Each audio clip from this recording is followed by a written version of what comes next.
படப்பிடிப்பில் நடந்த திடீர் மாரடைப்பு, அந்த மிக முக்கியமான தமிழ் சினிமா முன்னணி நடிகைக்கு நடந்த மிகப்பெரும் சோகம். வயது மூப்பின் காரணமா அந்த மாரடைப்பினால அவங்களுக்கு ஏற்பட்டிருக்க மிகப்பெரும் துயரம் தமிழ் சினிமாவ ஒட்டுமொத்தமா மீளாத சோகத்துல மூழ்க வச்சிருக்கு. தமிழ் சினிமாவுல "ஒத்தையடி பாதையில" அப்படிங்கிற திரைப்படத்தின் மூலமா நடிகையா அறிமுகமானவங்க நடிகை நளினி. நளினிக்கு இந்த திரைப்படம் அந்த அளவுக்கு ஒரு பெரிய வெற்றியை ஏற்படுத்தி கொடுக்கல. ஆனா, நளினி பார்க்கறதுக்கு கொஞ்சம் அழகா இருக்காங்க. ரொம்ப சாந்தமா, அமைதியா இருக்காங்க. நல்லாவே நடிக்கிறாங்க அப்படின்னு அவங்களுக்கு அடுத்ததா சில படங்கள்ல நடிக்கக்கூடிய வாய்ப்பு கிடைச்சது.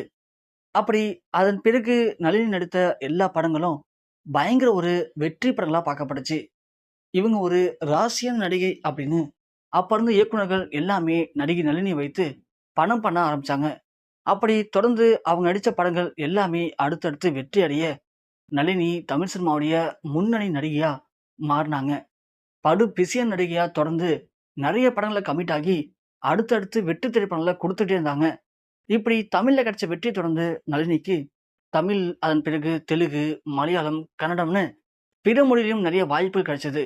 தமிழ்ல எப்படி முன்னணி நடிகர்களுக்கு தொடர்ந்து ஜோடியா நடிச்சாங்களோ, அதே மாரி தான் பிற மொழியிலும் இருக்கக்கூடிய முன்னணி நடிகர்களுக்கு ஜோடியா நளினி தொடர்ந்து படங்கள் நடிக்க ஆரம்பிச்சாங்க. இப்படி ஒரு கட்டத்துல தமிழ் சினிமால ஒரு முன்னணி நடிகையா பீக்ல நளினி போயிட்டுருக்கும்போது, நடிகர் ராமராஜன் கூட சேர்ந்து ஒரு படத்துல நடிச்சாங்க நளினி.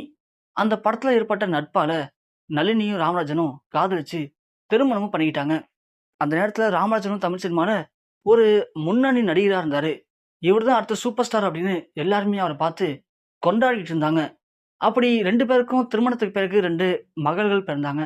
ஆனா, அந்த நேரத்துல 2 பேரும் சினிமாவுல அதிகமா கவனம் செலுத்துனதுனால அவங்களுக்கு ஏற்பட்ட கருத்து வேறுபாட்டால 2 பேரும் சில வருடங்களே பிரிஞ்சுட்டாங்க. பிரிஞ்சதுக்கு பிறகு ராமராஜனும் சினிமாவுல அந்த அளவுக்கு நடிக்கல. நளினிக்கும் தனது குழந்தைகள பார்த்துக்கணும், குடும்பம் அப்படின்னு நெறைய பிரச்சனைகள். அந்த நேரத்துல அவங்க எடுத்த சில தவறான முடிவுகள், அவங்க உடல்நிலைய ஒட்டுமொத்தமா பாதிக்க வச்சது. தொடர்ந்து அவங்களால சினிமால நடிக்க முடியாம, சினிமா விட்டு விலகுனாங்க. அந்த நேரத்துல அவங்க உடம்புல ஏற்பட்ட சில பிரச்சனையின் காரணமா, அவங்க உடல்நிலை அவங்களுடைய கட்டுப்பாட்ட மீறி அளவுக்கு அதிகமா வெயிட் போட ஆரம்பிச்சாங்க. ஆரம்பத்துல வெறும் 40, 45 கிலோ இருந்த நளினி, இப்போ 120, 130 கிலோ அளவுக்கு உடல் எடை கூடி போச்சு. அதனால அவங்களுக்கு சினிமால தொடர்ந்து நடிகை நடிக்கக்கூடிய வாய்ப்பும் கிடைக்கல. அதன் பிறகு பல வருடங்கள் கழிச்சு சினிமாவுல மீண்டும் கம்பேக் குடுத்தாங்க நளினி. ஆனா, ஒரு நகைச்சுவை நடிகையா நளினியால மீண்டும் சினிமால நடிக்க முடிஞ்சது. அதுவும் சில முக்கியமான கதாபாத்திரங்கள ஏத்து நளினி நடிக்க ஆரம்பிச்சாங்க. அந்த கதாபாத்திரங்கள் எல்லாமே நகைச்சுவை கலந்த கதாபாத்திரமா தான் அமைஞ்சது. அப்படி வெள்ளித்திரை மட்டும் இல்லாம, இப்ப நளினி சின்ன திரையிலயும் நெறைய சீரியல்கள்ல மிக மிக முக்கியமான கதாபாத்திரங்கள், குறிப்பா நகைச்சுவை கதாபாத்திரங்கள் மட்டும் நளினி நடிச்சுட்டு இருக்காங்க.